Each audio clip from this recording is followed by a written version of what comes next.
ईद कुर्बान 2024 में जहां दूसरे जानवरों की कीमतें आसमान को छू रही हैं, वहां ऊंटों की कीमतें क्या हैं? इसका वजन है 20 मन।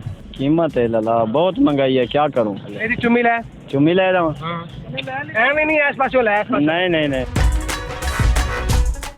अस्सलाम वालेकुम नाज़रीन, आपका मेज़बान ज़ैन बाबू आपकी खिदमत में हाजिर है और आप देख रहे हैं उर्दू पॉइंट। आज शाहपुर कांजरा मंडी में जहां पर कैमल मार्केट है वहां पर मौजूद हूँ और शाहपुर कांजरा मंडी में सबसे भारी जो वजन रखने वाले ऊंट हैं वो मेरे सामने मौजूद हैं। ये 3 ऊंट जिला लिया से लेकर ये दोनों भाई यहाँ पर पहुंचे हैं और ऐसा कुछ नहीं है कि मैं डर रहा हूँ, नहीं, ये आप लोगों को सिर्फ लग रहा होगा, लेकिन ये है कि भाई इनका भरोसा भी कोई नहीं है। लेकिन क्या हाल है भाई? शुक्र है अल्लाह तो तबीयत ठीक है? अल्लाह का मेहरबान। भाई कहाँ से लेकर आए हो ये? जिला लिया, तहसील मुजफ्फरगढ़। तहसील मुजफ्फरगढ़ से। तो भाई ये जिला लिया से लेकर आए हो, ये कितने जानवर लेकर आए हो टोटल? 18 जानवर लेकर आए हो। तो अभी तक सेल कितने हुए? सेल एक हुआ है। एक सेल हुआ? कितने का बेचा? 12 लाख का। पैसे कितने नहीं? तो भाई इसका वजन कितना है ये जो पकड़ा हुआ? इसका वजन है 20 मन। 20 मन वजन है। और ये ओ खल जा। ये मेरी मानते हैं भाई, मेरी मानते हैं।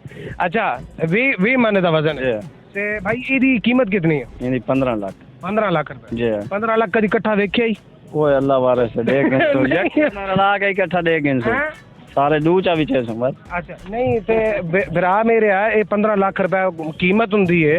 कीमत है लला, बहुत महंगाई है, क्या करूं। एक खांदे की ने ये दूध पिलाने हैं। अच्छा। छोले। अच्छा। पट्ठे। आलू छोले?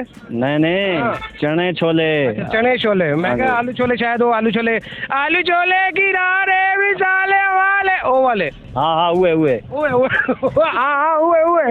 यार। अच्छा तो भाई ये तीनों का क्या लेना है? तीनों का क्या लेना है? हेलो यार तेन खुदा दा ना ही 1 मिनट खल जा। खड़ गए 35 लाख तीनों का 35 लाख लेना है जी। और कोई कमी बेशी नहीं है? नहीं। हाँ 100 तो है कोई ना। अच्छा मतलब कसम कह रहे, कसम तो खाई कोई नहीं, लेकिन उठते थले कर लांगे।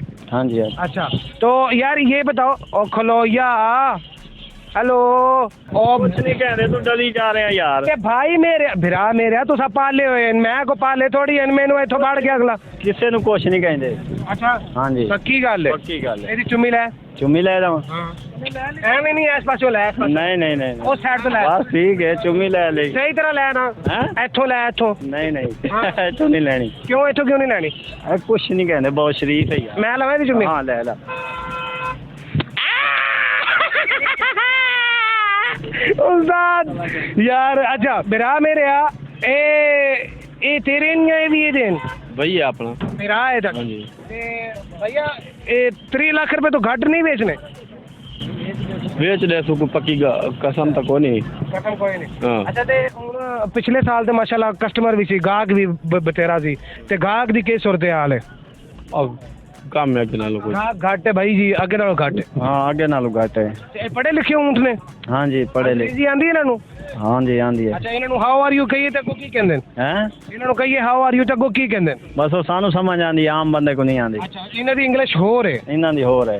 हां मैं की कहा तन्नू कुछ नहीं कहंदा। सारे जेडे वाल रखे इन्हां ने पीछे ए कि तो सलमान खान तो मुतासर हो के रखे इन्हां दे फुल ने जैनवन। यार क्या बात ये चेक कर भाई, ये जो बाल रखे हुए ना इसने, ये कह रहे हैं जी सलमान खान से मुतासर होकर रखे हुए। क्या बात है। ते साथ अपने बाल क्यों नहीं रखे? अपने नहीं रख सकते। क्यों नहीं? क्यों वजह? बस असली शौक नहीं। अच्छा हाँ जी। शाहपुर कांजरा मंडी में जो जानवर हैं वो तो बड़े खूबसूरत आए हुए हैं, लेकिन ग्राहकों का इंतजार कर रहे हैं तमाम व्यापारी। अपने मेजबान ज़ैन बाबू को दीजिए इजाजत इन ऊँटों के साथ। अल्लाह नहीं बढ़ा।